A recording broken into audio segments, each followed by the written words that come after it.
Imagina só culpar a polícia por causar um acidente de trânsito, única e simplesmente porque as viaturas sempre estão lá presentes na cena da batida. É uma loucura, né? Com certeza. Uma inversão total de lógica. Exato. Mas segundo a pilha gigante fascinante de materiais que a gente tem para desconstruir hoje, é exatamente assim que o paradigma atual da saúde enxerga vírus e bactérias. Tipo, culpando os micro-organismos pelo estrago só porque eles estão na cena do crime, digamos assim. Isso. Assumindo que eles são os causadores do problema. Então, sejam muito bem-vindos a quem acompanha a nossa imersão. A nossa missão nessa análise de hoje é explorar uma perspectiva radicalmente diferente, baseada no que as fontes chamam de 5 leis biológicas. Que é um conceito bem denso, né? Muito denso. E a ideia central aqui é abandonar aquela visão do corpo como um sistema frágil, defeituoso, que adoece aleatoriamente e passar a encarar o nosso organismo como executor brilhante do que o material chama de programas especiais com sentido biológico.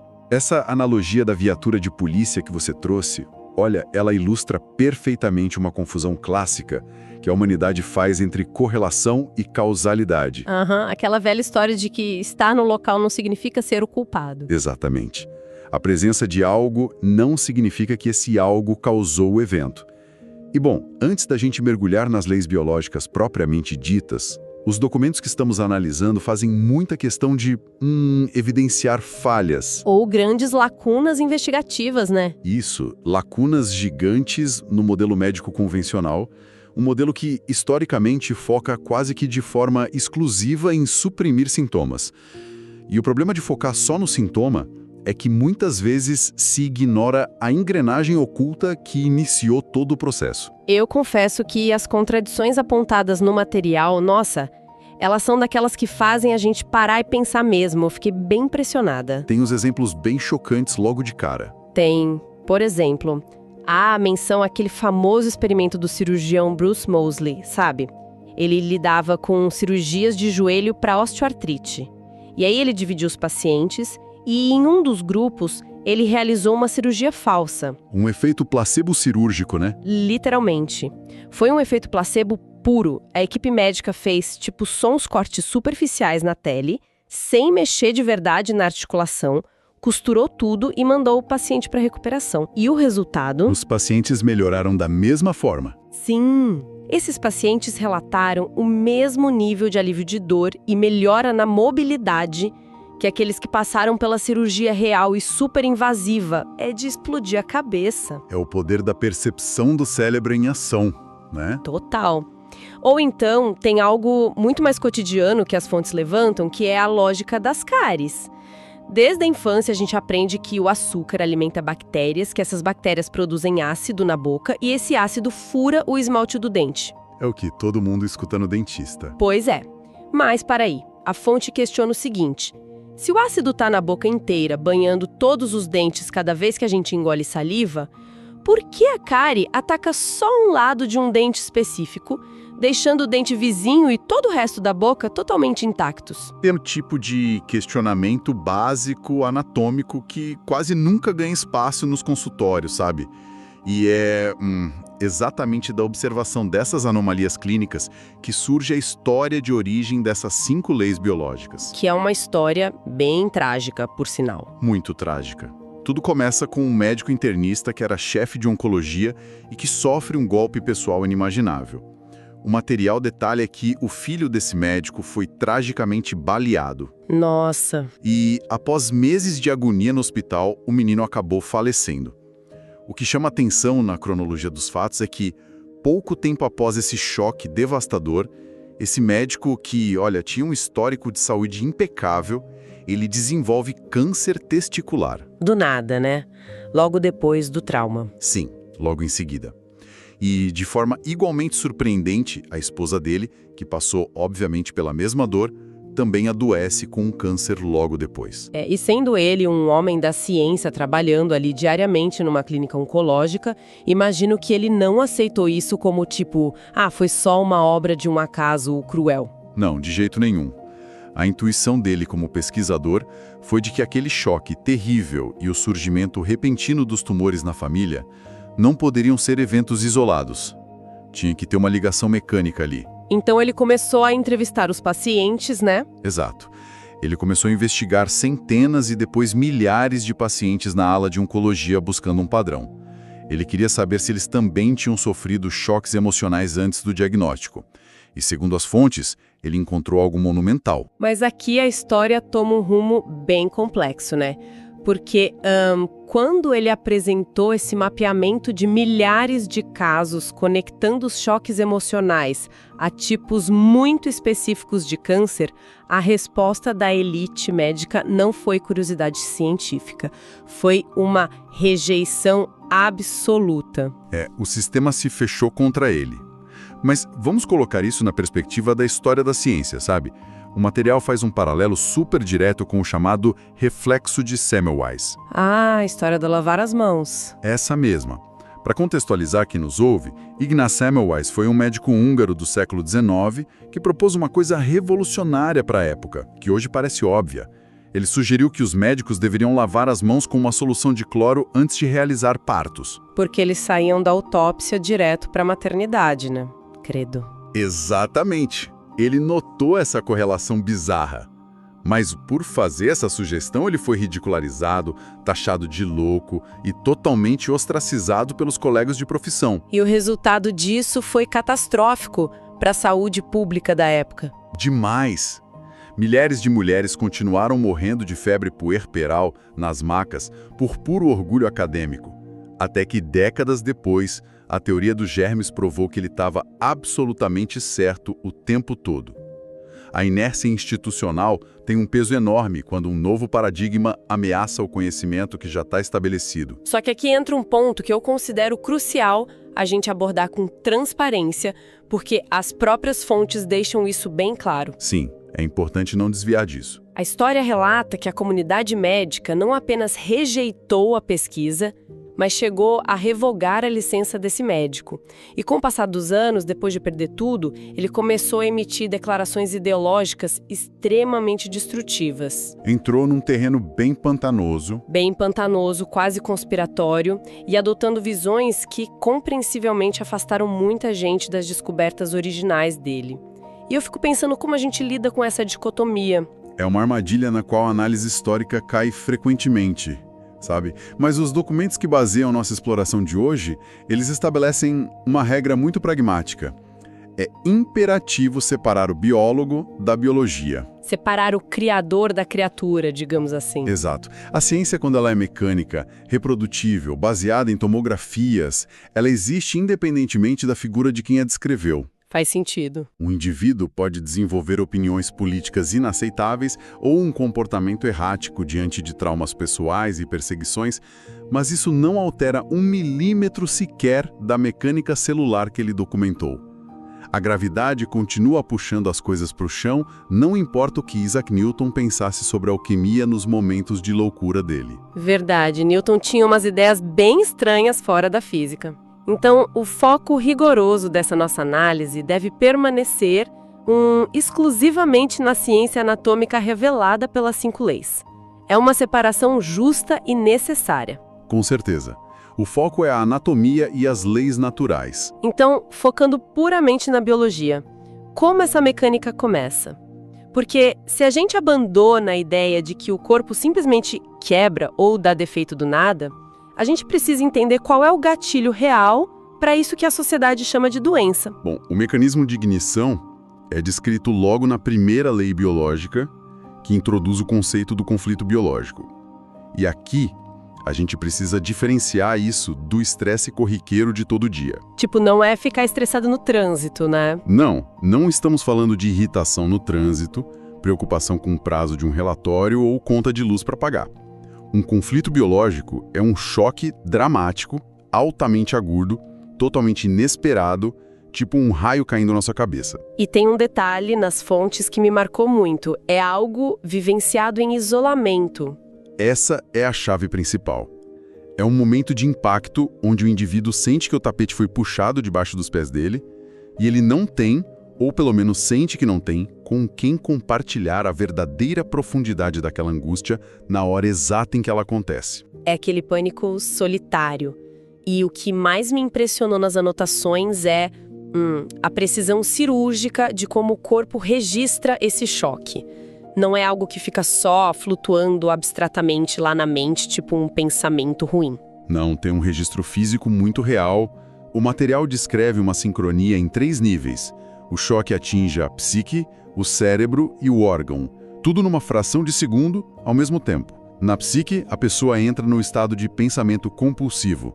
Perde o apetite, não consegue pregar o olho à noite. O corpo entra num estado de alerta máximo. Sim, mas no cérebro, olha, isso parece digno de ficção científica, mas é anatomia pura. O choque cria o que eles batizaram de foco de Hammer, que aparece nas tomografias computadorizadas como anéis concêntricos super nítidos. É muito visual. Imagina jogar uma pedra num lago bem calmo e ver aquelas ondulações perfeitas se formando na água. Esses anéis marcam presença na área exata do cérebro que gerencia um órgão específico. É tipo como se um disjuntor de emergência tivesse sido ativado. A imagem do disjuntor é muito apropriada, viu? E entender que o cérebro ativou um programa de emergência nos leva diretamente para a 5ª lei biológica, que eu considero a espinha dorsal de todo esse novo paradigma. Aquela que muda o jeito de ver a doença como um todo. Isso. A 5ª lei postula que não existem doenças no sentido de erros, falhas ou defeitos da natureza. Cada proliferação celular, cada úlcera, cada alteração no corpo é parte de um programa especial com sentido biológico. Programa especial com sentido biológico. Nome comprido, né? Sim, mas o conceito é simples. Foi criado ao longo de milhões de anos de evolução com um único propósito: garantir a sobrevivência do organismo diante daquele choque inicial. Tudo no corpo tem uma utilidade de sobrevivência. Olha, eu preciso colocar o pé no freio aqui e trazer um questionamento crítico. Porque assim, entender uma febre para matar um vírus ou um ganho de massa muscular para ficar mais forte como uma questão de sobrevivência é fácil. É a lógica que a gente já aceita. Mas chamar a proliferação descontrolada de células como um tumor grave de algo sensato ou com sentido biológico, nossa, é uma afirmação bem pesada. Como uma anomalia que frequentemente ameaça a vida pode ser vista como uma vantagem de sobrevivência. Eu confesso que tive dificuldade nessa parte. A dúvida é super natural, principalmente quando a gente olha só para o resultado final, para o tumor na sala de cirurgia, e não para o ambiente evolutivo onde esse programa foi forjado. Para entender a sensatez biológica, a gente precisa olhar para a vida selvagem. Ah, os exemplos dos animais. Exato. Os documentos trazem exemplos viscerais. Considere, por exemplo, um veado na floresta que é repentinamente surpreendido por um incêndio gigantesco. Bate aquele pânico imediato. O choque de perigo mortal agudo é registrado no cérebro dele. E o cérebro entende na hora: eu preciso de mais oxigênio para correr mais rápido e sobreviver. Imediatamente, um programa especial é ativado nos alvéolos pulmonares. E o que acontece no pulmão dele? As células do pulmão começam a se multiplicar num ritmo frenético. Essa multiplicação celular extra, que um patologista humano num laboratório chamaria de tumor pulmonar maligno, aumenta temporariamente a capacidade do veado de absorver oxigênio. Caramba! O que permite que ele corra por mais tempo, com mais energia e consiga escapar das chamas. Uau! Então o aumento de células, o que a gente chama de tumor, é na verdade um upgrade de emergência na função do pulmão, para ele não morrer torrado. Perfeito. É um turbo temporário. Tem um outro exemplo no material que fala sobre um antílope na savana. O poço de água do território dele seca completamente. Aí ele sofre um choque de desespero por água, o que significa que, nossa, ele vai ter que abandonar o território seguro dele e vagar pelo deserto, vulnerável a predadores, em busca de uma nova fonte. O choque do abandono e de perder tudo. Isso. E imediatamente, os túbulos coletores dos rins dele ativam um programa. A ordem do cérebro é clara: fechem as comportas. Os rins passam a reter cada gota de líquido, reciclando a água do próprio corpo para evitar que o animal morra de desidratação sob o sol quente. É brilhante do ponto de vista da sobrevivência instantânea.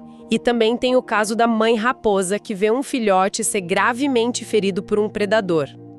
O conflito de preocupação extrema no ninho faz com que as glândulas mamárias dela comecem a proliferar células extras em questão de horas. E qual é o objetivo biológico dessa proliferação? Produzir uma quantidade bem maior de leite e muito mais nutritivo para garantir a recuperação rápida daquele filhote machucado. Na natureza, esses programas especiais são incrivelmente precisos.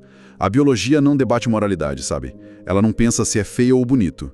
Ela simplesmente executa engenharia de sobrevivência em tempo real. Mas é exatamente aí que a teoria colide de frente com a nossa realidade civilizada.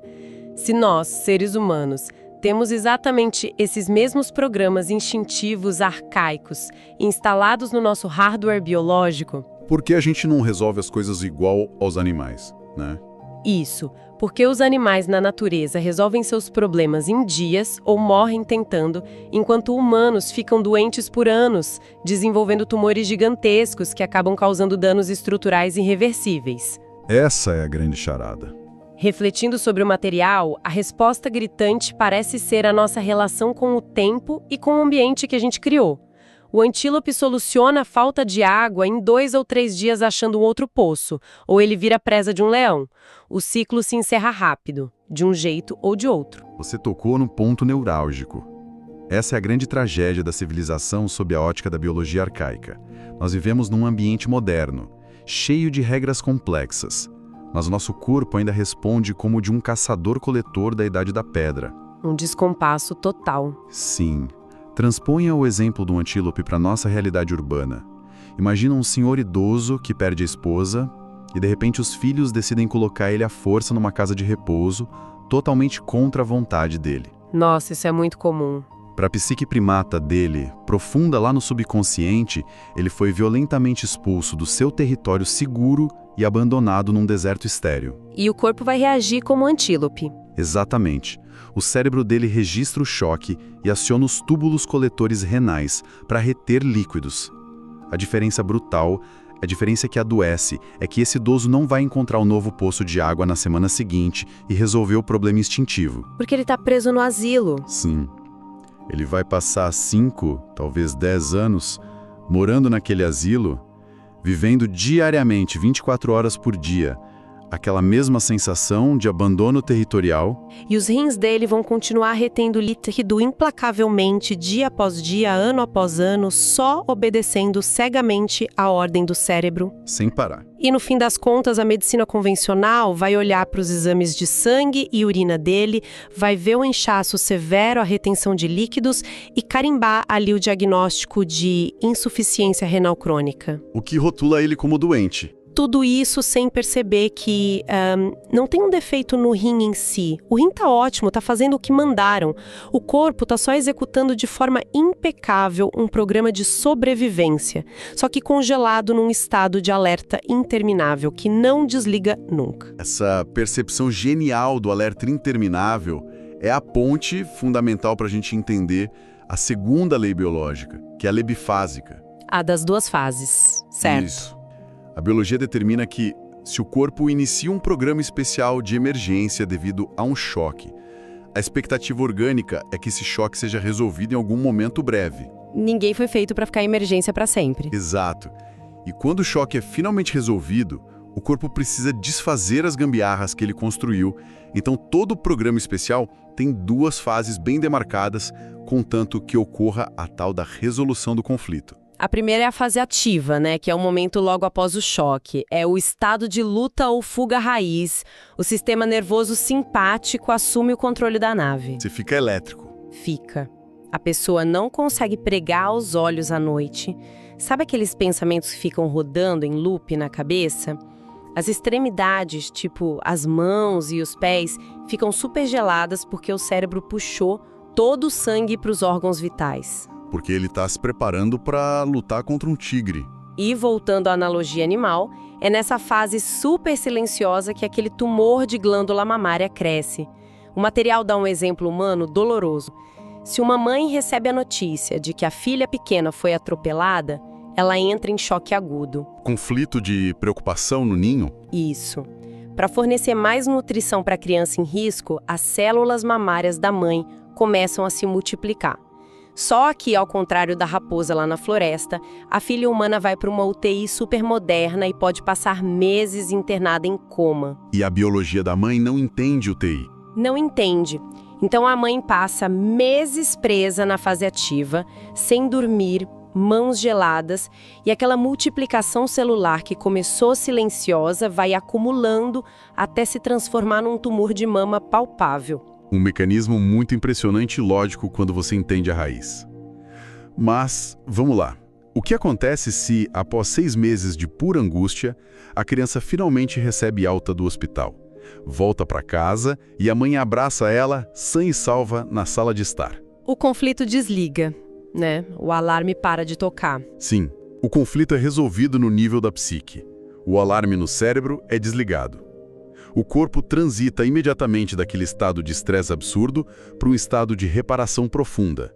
A gente entra na fase de resolução. E aqui entra o pulo do gato das fontes. E aqui reside o maior ponto cego da medicina tradicional.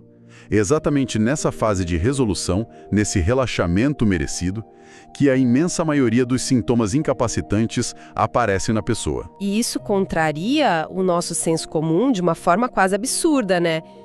Porque é nessa fase que surge a febre alta, a inflamação generalizada, aquela fadiga pesada que te prende na cama e o inchaço severo no local afetado. Em vez da sociedade celebrar que o corpo está finalmente se consertando e descansando.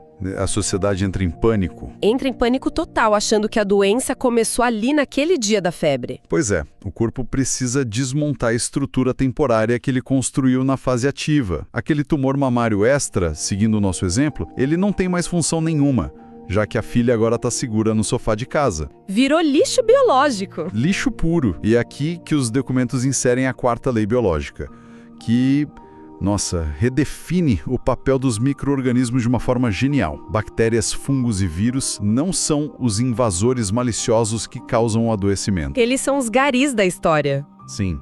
Eles são os operários da reconstrução, os lixeiros ou cirurgiões microscópicos da natureza. Eles trabalham ativamente, mas só quando orientado pelo cérebro e apenas na fase de resolução. Então eles só entram em cena quando o alarme já desligou. Exato. O papel deles é decompor e limpar aquele tecido extra que o corpo produziu na fase ativa.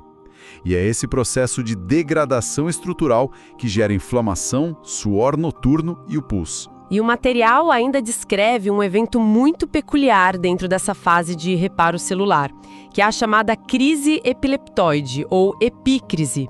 Pelo que eu entendi, é tipo assim, no meio daquela fase letárgica e superinflamatória de resolução, o cérebro emite um pulso elétrico repentino e intenso. Um tranco no sistema. É um pico muito rápido, onde o corpo é momentaneamente jogado de volta com tudo para a fase ativa de estresse extremo.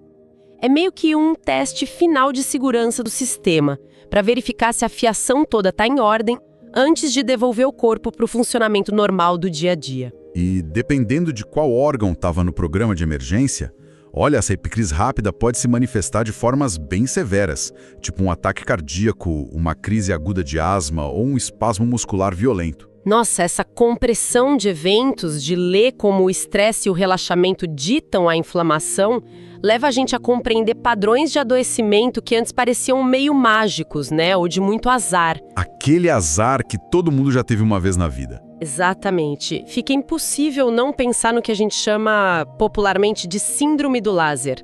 É um clássico absoluto. O indivíduo trabalha sob uma pressão descomunal do chefe o ano inteiro, não pega nenhum resfriado e no exato momento em que ele pisa na areia da praia, no primeiro dia de férias, ele desaba com uma febre de 40 graus e a garganta inflamada. Ele estraga as fêmeas no primeiro dia. No primeiro dia. E até então, o que a gente diria, foi o ar-condicionado do avião, ou a imunidade dele baixou de repente por causa da viagem. Mas sob a ótica dessas leis biológicas, o que aconteceu foi que um ambiente seguro das férias finalmente resolveu o conflito territorial do trabalho. Ele finalmente relaxou de verdade. Isso. O corpo desligou o alarme do estresse crônico e iniciou a fase de resolução com força total. As férias não deixaram ele doente. As férias permitiram que ele se curasse do estrago estrutural que o ambiente de trabalho vinha sustentando por meses. É fantástico. Essa releitura dos sintomas nos tira do escuro, sabe? Mas exige que a gente aprofunde a investigação mecânica para os detalhes. E isso nos puxa para a terceira lei biológica. Que é um pouco mais técnica, né? Mas é vital. Porque pensa comigo, se o princípio de sobrevivência é o mesmo para todos os seres humanos, por que a reação do organismo em determinada pessoa cria um tumor, que é um aumento celular, enquanto em outra pessoa, em resposta a outro tipo de choque, o corpo cria uma úlcera ou uma necrose, que é uma perda de células? Essa foi a parte que mais me exigiu atenção na leitura, confesso, porque as fontes buscam a resposta para isso lá na origem da vida humana, lá na embriologia. Tem que voltar na formação do feto. Tudo está amarrado aos chamados folhetos embrionários. E para tornar isso visual para quem nos escuta, eu gosto de imaginar a construção de uma cidade super complexa. Quando o nosso corpo começa a se formar lá como embrião no útero, ele usa 3 equipes de construção fundamentais: o endoderma, o mesoderma e o ectoderma. A analogia da equipe de construção é excelente. Vamos observar a mecânica evolutiva de cada equipe, então. O endoderma e a parte mais antiga do mesoderma formam os tecidos mais velhos do nosso corpo evolutivamente, que são controlados pelas áreas mais primitivas do cérebro, tipo o tronco cerebral. A parte que cuida do instinto básico. Isso, esses tecidos gerenciam funções de sobrevivência absolutamente vitais e primitivas: respirar, absorver os nutrientes da comida, eliminar toxinas e proteger órgãos vitais. Pensa nos pulmões, no fígado e no trato intestinal. Quando ocorre um choque existencial profundo, a regra rígida desses tecidos antigos é uma só. Na fase ativa do estresse, eles aumentam a função e criam novas células, formando tumores, exatamente como no exemplo do pulmão do veado fugindo do fogo. Fazendo mais máquina para aguentar o tranco. Exato. E quando o choque se resolve, na fase de resolução, eles degradam essas células extras usando os fungos e bactérias. Então a equipe de construção primária sempre cria mais material para lidar com a crise. Mas e os tecidos mais evoluídos e recentes? O material explica que o mesoderma novo e o ectoderma funcionam exatamente ao contrário? É um sistema espelhado? Totalmente. Eles formam a nossa estrutura de suporte, sabe? Tipo ossos e músculos, e também a nossa rede de comunicação com o mundo exterior, como a nossa epiderme e os sentidos. E a regra biológica para esses tecidos mais novos é: durante o estresse da fase ativa, eles diminuem a função e sofrem perda celular, gerando ulcerações, necroses ou dormência, tudo de forma silenciosa. A pessoa nem percebe que está perdendo o tecido. Não sente nada. E só na fase de resolução, quando o problema acaba, é que o corpo reconstrói a estrutura que foi erodida lá atrás, e essa reconstrução que causa inchaço, dor e vermelhidão super intensos. Eu li o exemplo da conjuntivite nas fontes, e sério, a precisão matemática daquilo é de explodir a cabeça. O exemplo do olho. A conjuntivite ilustra a terceira lei com perfeição. A conjuntiva do nosso olho é um tecido derivado do ectoderma, portanto ela responde às regras do tecido mais novo e recente. E sendo tecido novo, a conjuntivite, que é aquele quadro clássico, chatíssimo, de dor, vermelhidão, inflamação e pus no olho, não é a doença em si, mas o sinal luminoso de que a pessoa já está na fase de resolução. O perigo já passou. Isso, o tecido do olho havia ulcerado silenciosamente antes, na fase de estresse, e agora está sendo preenchido e reconstruído pelos micro-organismos. E as fontes vão bem longe, elas até nomeiam o conflito original. O choque de ter, entre aspas, perdido de vista algo crucial, ou ter fechado os olhos para um perigo iminente bem na hora errada. Um choque visual literal ou simbólico. Quando o indivíduo volta a ver a situação com clareza, ou o perigo finalmente passa, o corpo entende que o conflito ocular foi resolvido e envia fluidos e operários celulares para reparar o olho correndo, gerando a inflamação da conjuntivite. É de uma lógica assustadora, né? E ao mapear o corpo humano com essa cartografia biológica, a gente entende que o organismo tem o começo, meio e o fim do processo programados direitinho. No entanto, se o design perfeito da natureza é resolver os problemas em duas fases claras e seguir a vida, a gente se depara com o maior enigma da saúde moderna. Qual? Por que existem tantas doenças crônicas? Por que tantas pessoas sofrem com dores articulares, alergias severas e inflamações que duram décadas e parece que nunca se curam, independente do que façam? Ah, sim. As fontes trazem um conceito que justifica isso muito, muito bem. Eles chamam de o loop infinito, ou o ciclo crônico.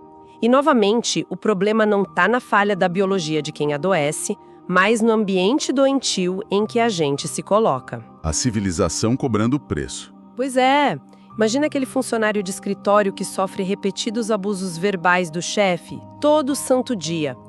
Para o instinto biológico primata lá dentro do cérebro dele, isso é um choque de desvalorização ou até perda de território. O corpo dele entra na fase ativa durante os dias da semana, fica lá ulcerando silenciosamente. Mas aí chega o tão aguardado fim de semana. Exato. Chega a sexta-feira à noite, ele vai para casa, abre uma bebida, senta no sofá com a família, assiste um filme e relaxa.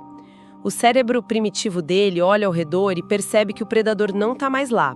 O conflito é temporariamente resolvido. E aí a conta chega no sábado de manhã. Sim, o corpo inicia a fase de resolução no fim de semana, enviando fluidos e inflamação para reparar o desgaste estrutural que ele teve de segunda a sexta.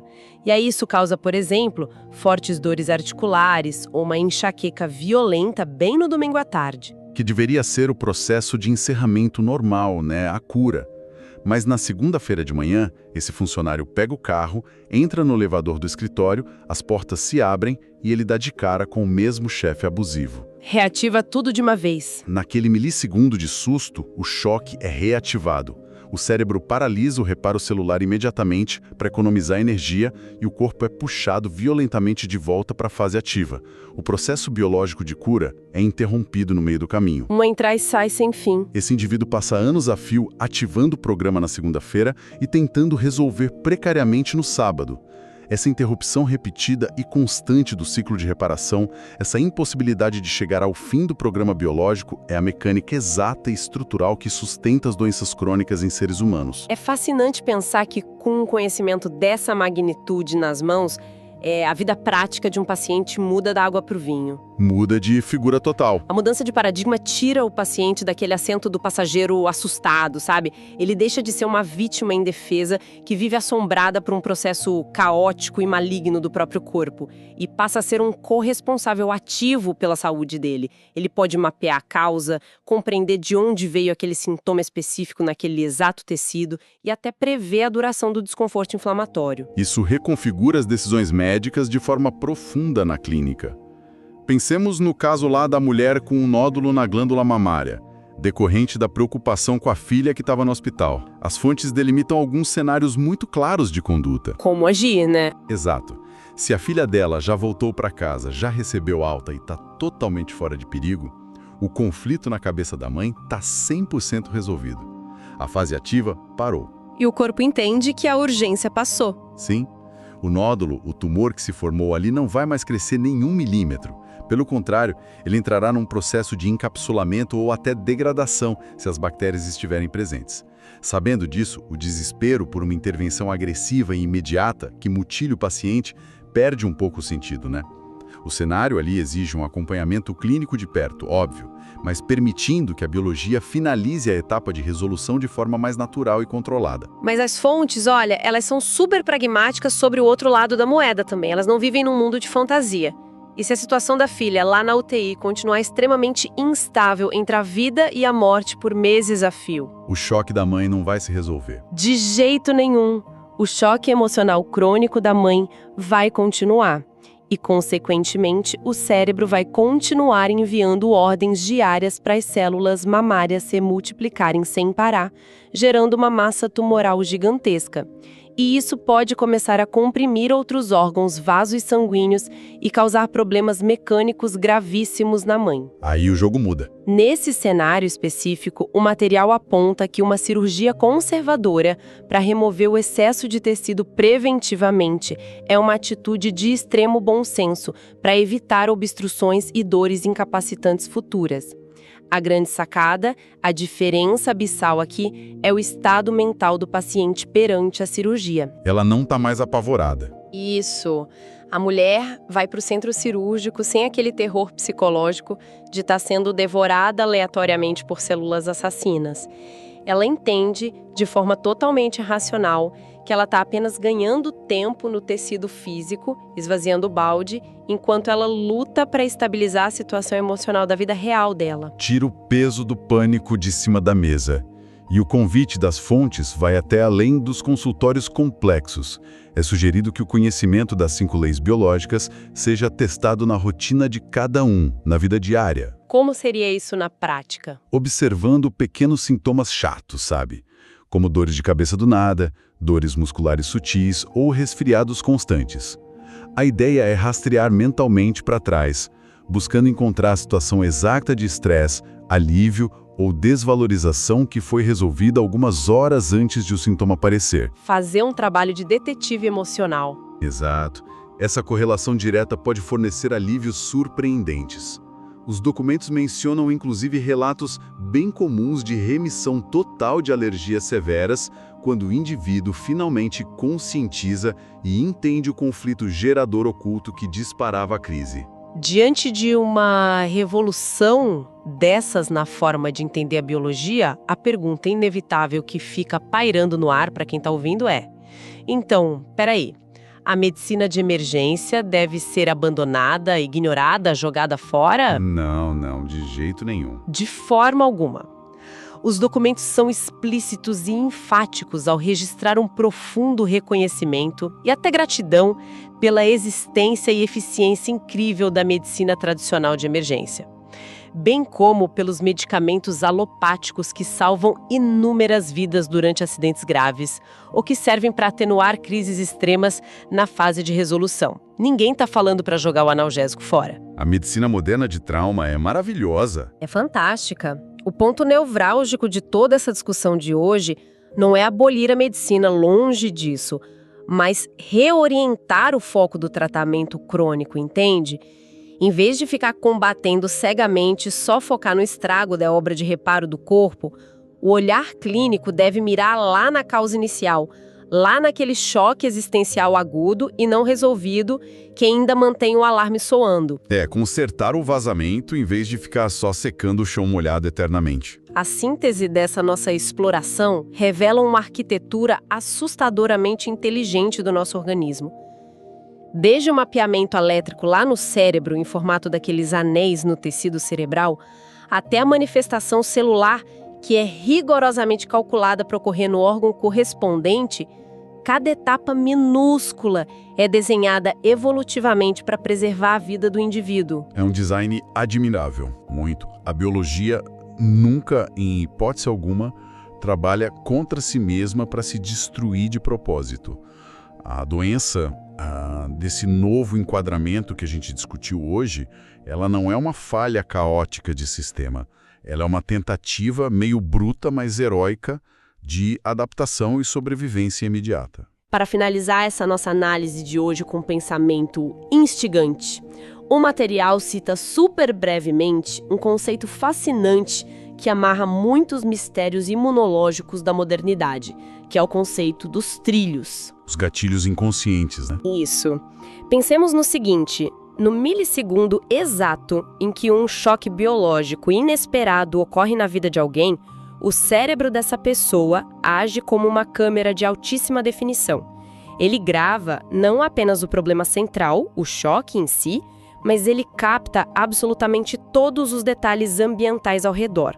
O cheiro específico que estava no ambiente, a música que estava tocando no rádio ao fundo, as partículas de pólen flutuando no ar lá fora, ou até o ingrediente exato que a pessoa estava mastigando no almoço. Fica tudo registrado no mesmo arquivo de trauma. Tudo atrelado. E sabendo disso, fica aqui a provocação final. Será que grande parte das intolerâncias alimentares severas e daquelas alergias crônicas que parecem surgir totalmente do nada, será que elas não são de fato falhas do sistema imunológico? Talvez sejam alertas falsos, né? E se o cérebro apenas acionou o alarme máximo de emergência porque ele farejou um trilho no ambiente atual, tipo uma pista microscópica que estava presente lá naquele mesmo cenário traumático do passado, e que o corpo agora evita a qualquer custo para não sofrer aquele choque de novo? Fica a reflexão.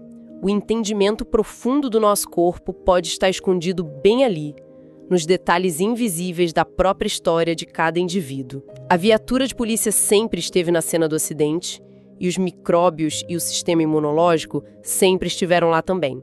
A gente apenas descobriu, hoje, que eles não causaram a batida. Eles só chegaram para organizar o trânsito e limpar a pista. Até a nossa próxima exploração.